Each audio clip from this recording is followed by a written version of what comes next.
Hi, my name is Rene, and I'm having bariatric, the Roux surgery. Well, technically today, it's 2:41 in the morning. I have to get in the shower at 6 and head over to the hospital, and my surgery is at 8:20. So I wanted to start this before doing surgery, and I, I'm just going to show you guys some of the stuff that I've been eating on the liquid diet. So let me turn my camera around.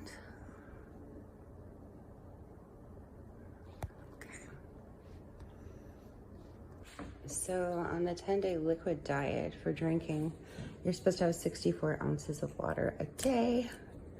G2 you can drink, and I've got like multiple flavors of that. You can do low-fat cottage cheese, but it's only, I believe it's a half a cup 3 times a day. And the reason I say I believe it's because it's days 1 through 5 you get that cottage cheese, but then 6 through 10 you do not. You can do these Jello cups, of course. They've got a lot of different Jello cups, but they have to be sugar-free. And so I bought these at Kroger, and there was like a variety pack. And then you have to pick your protein shake, and I went with Premier Protein because it's got the 30 grams. I did not realize I'm a coffee drinker, and I know that I cannot have caffeinated coffee. So I've been drinking decaf black, and that's not normal for me. I don't like sugar in it, but I normally do like creamer. I didn't realize till a couple days ago that I can have almond milk. They said you can either use 1 cup of skim milk 3 times a day, or 1% milk or almond milk. And so I'd been using about a half a cup of skim milk in coffee about 3 times a day, and then I realized you could do the almond milk, and I like it a lot more. And then, of course, bouillon. So I got chicken and beef. I did end up buying myself this water bottle on Temu.com because it's got the 64 ounces of water, so I can fill it up to the top. And then throughout the day, make sure I drink all of this. And this is going to be really good for after surgery as well.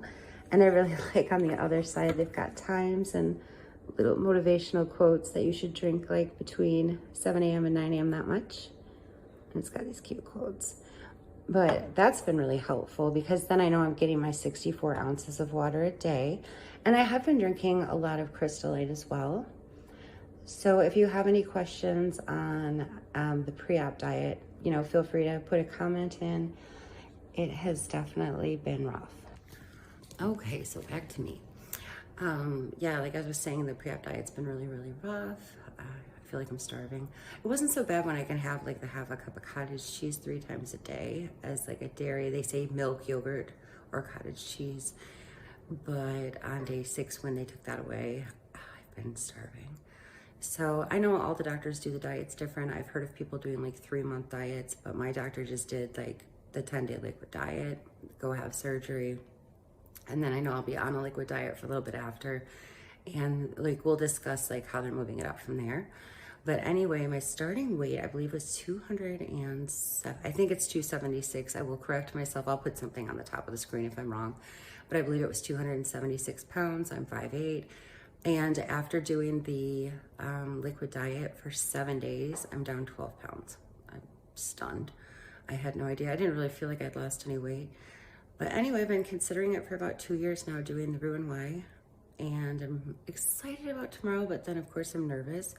And also like when you like are going on these other diets and you're not eating, like I haven't had anything solid in over a week. And it's like the idea of like having surgery, like I'm so hungry. And so I don't know, I guess I'm just kind of worried about like coming out of surgery tomorrow and knowing I won't be able to eat anything like hard or something I can bite into for like at least a couple months, I would imagine. But we'll see how it goes. But anyway, I do want to say that I have a very good support system of people in my life. I've got family, friends, wonderful people in my life. But I have felt like very isolated through this process because I don't think that anybody can really like understand what you're going through. So I did go on YouTube and I watched a couple other people's videos of their journey. And I feel like that really helped me to cope this week. It put me in a much better place. So that's why I decided to get on. And, I'd like to share my journey as well and hope that it helps you if you're struggling or feeling alone or if you have questions about during the process. One of my big concerns tomorrow is probably like the pain after surgery, not being able to eat still. And I was told that like the gas and stuff that they fill your stomach with makes it to where you have a hard time breathing. And so of course I'm very worried about that. They did give me, I don't know if you can see it, but it's right there. They gave me a little patch that goes behind my ear. I had to put that on earlier tonight, and it's supposed to help with nausea for the next 3 days. I do have to take a shower though in the morning. They had me go get Dial. It had to be like the orange Dial soap, antibacterial. And they said that I'm supposed to take a shower 2 hours before I come in for surgery tomorrow. So like 6 a.m. I'm gonna take a shower, and then I have to take 2 extra strength Tylenol.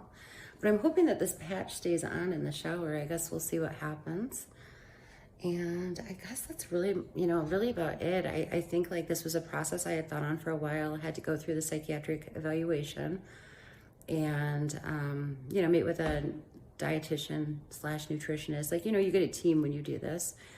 And I mean, I know people have said like it's hard to jump through hoops. I think it really depends on what insurance you have. I've got Blue Cross Blue Shield, and that's been pretty easy actually. That it hasn't been hard to get that approved. My cat says hi, by the way. Yes, he does. He's a cutie. And he's been at my side this week.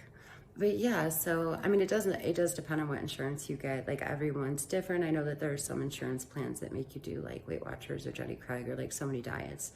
And I think they really just want to know like that you can lose weight. And like that's been a big one for me this week, to just say like I have to get on the scale, and like they want to know when you come in for surgery that you've lost weight. And so I got on the scale thinking like maybe a couple pounds, and then when I seen it was like 12, I was like, oh my god. So that's pretty great. But anyway, you've already got me scratched once today. All right, so I will come back on here. I'm not going to guarantee that it will be tomorrow after surgery, but I will get back on in the next week and fill you in on how that goes. And I hope that this helps anybody that's thinking about doing it or even is in the process, because for me, the videos of a couple other people on YouTube really helped me while I was doing the dieting, and it gave me a lot of motivation, and I really love to watch their monthly weigh-ins. And with that, one last thing I do want to say is I'm not planning on weighing myself for a month. So I will give you, like the 1 through 12 month review, maybe beyond. We'll see how it goes. But I don't want to weigh myself every week, and I don't want to like get in that place of like wanting to keep going to the scale. So I'm going to actually like put it on my calendar, weigh myself once a month. And if the month doesn't go well, then look at what I'm doing to change it. And I've learned that through seeing other people's on YouTube. Okay, well, feel free to like, subscribe, reach out with questions, and I will be back on in a few days to let you know how the surgery went. All right, thanks.